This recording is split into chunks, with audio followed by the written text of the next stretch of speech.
Voyons maintenant les contrôles à effectuer sur les éléments du haut moteur. Tout élément déposé doit être soigneusement nettoyé avant contrôle. Vous devez d'abord effectuer les contrôles suivants sur le joint de culasse. Mesurer l'épaisseur du joint de culasse à l'endroit spécifié dans la documentation technique. Vérifier l'absence de déchirure ou de fissure importante.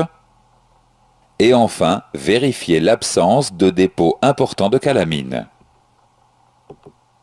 La vérification de la conformité de la culasse s'effectue par les contrôles suivants. La mesure de la planéité à l'aide d'une règle et d'un jeu de cale d'épaisseur. La mesure de la hauteur au moyen des instruments de mesure appropriés. Et enfin, une épreuve de culasse pour vérifier l'absence de fissure à l'aide d'un équipement de mise sous pression. Intéressons-nous maintenant au contrôle des soupapes. Vous devez d'abord vérifier l'absence de signes d'usure, de surchauffe et de grippage sur la queue de soupape. Vous devez ensuite procéder aux mesures dimensionnelles suivantes. Le diamètre de la queue de soupape ou du guide de soupape, ainsi que le jeu latéral au moyen d'un comparateur. Le diamètre de la tête de soupape, la longueur de la soupape, les angles de la tête de la soupape. Voyons maintenant la valeur de tarage des ressorts de rappel des soupapes. Cliquez sur le ressort. Vous devez mesurer la longueur totale du ressort au repos avec un pied à coulisse. Vous devez enfin mesurer le tarage du ressort à l'aide d'un outil de tarage des ressorts et vérifier que la valeur est dans la tolérance. La vérification de l'étanchéité des sièges de soupape s'effectue de la manière suivante.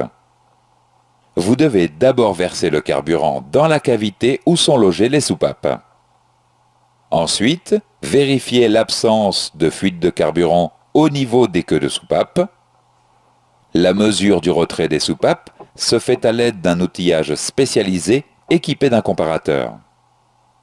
Vous devez vérifier que la mesure obtenue sur chaque soupape est comprise dans la tolérance. La mesure doit s'effectuer sur la tête de soupape au plus proche de son axe. Intéressons-nous maintenant au contrôle sur l'arbre à cam. Vous devez en premier lieu vérifier l'absence de signes d'usure, de surchauffe et de grippage sur les cames et les paliers. Cliquez sur l'arbre à cam. Le premier contrôle dimensionnel est la mesure du diamètre des paliers et la hauteur des cames à l'aide d'un palmeur. Le deuxième contrôle consiste à mesurer le voile de l'arbre à cam au moyen des V appropriés et d'un comparateur installé sur son support.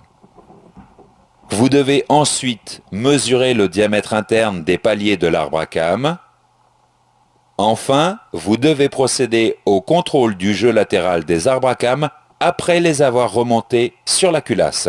Voyons maintenant les contrôles à effectuer sur les éléments du bas moteur. Les contrôles à effectuer sont les suivants. Les signes de corrosion, grippage sur l'ensemble des pièces démontées. Les fissures sur le vilebrequin. Les rainures sur les parties tournantes du vilebrequin. Les rainures ou traces de surchauffe sur les paliers et coussinets. Les marques de surchauffe ou de rayures sur les pistons. Et les déformations des bielles. Contrôlons maintenant le carter cylindre. Le carter cylindre doit systématiquement être nettoyé avant toute opération. Cliquez sur l'outil de mesure. Les contrôles à effectuer sont les suivants. Mesurer le diamètre nominal de chaque cylindre. Mesurer l'ovalisation de chaque cylindre.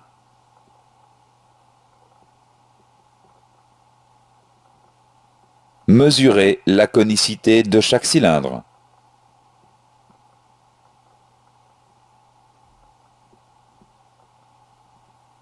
Vous devez utiliser les instruments de mesure appropriés et réaliser les mesures en 3 points du cylindre suivant 2 directions. Contrôlons maintenant les ensembles bielle-piston. Les ensembles bielle-piston doivent être nettoyés systématiquement avant toute opération. Vous devez réaliser les contrôles suivants. Mesurer le diamètre nominal de chaque piston. Mesurer le jeu de coupe des segments sur certaines motorisations. Mesurer les jeux entre les segments et les gorges du piston. Mesurer l'anthrax entre la tête et les pieds de bielle. Mesurer le diamètre nominal des pieds et des têtes de bielle.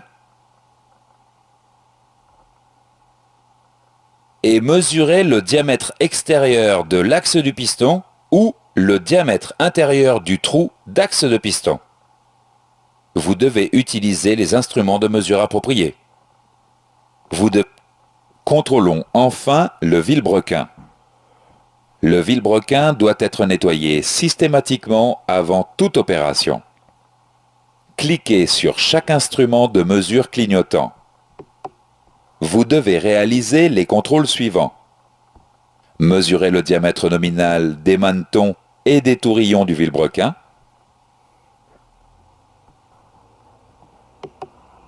Vérifier le voile des tourillons du vilebrequin.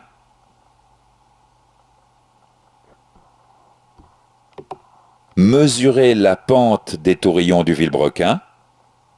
Enfin, mesurer l'ovalisation sur les manetons du vilebrequin. Vous devez utiliser les instruments de mesure appropriés. La suite des contrôles sur le vilebrequin se fait de la manière suivante. Positionnez le vilebrequin dans le carter cylindre ainsi que les chapeaux de palier. Serrez les chapeaux de palier dans l'ordre et au couple préconisé. Contrôlez le jeu latéral et le jeu radial du vilebrequin. Sur certains moteurs, vous devez impérativement contrôler la hauteur des manetons du vilebrequin en cas de remplacement des pistons ou des bielles. Enfin, vous devez mesurer le dépassement des pistons au moyen d'un outillage spécialisé équipé d'un comparateur.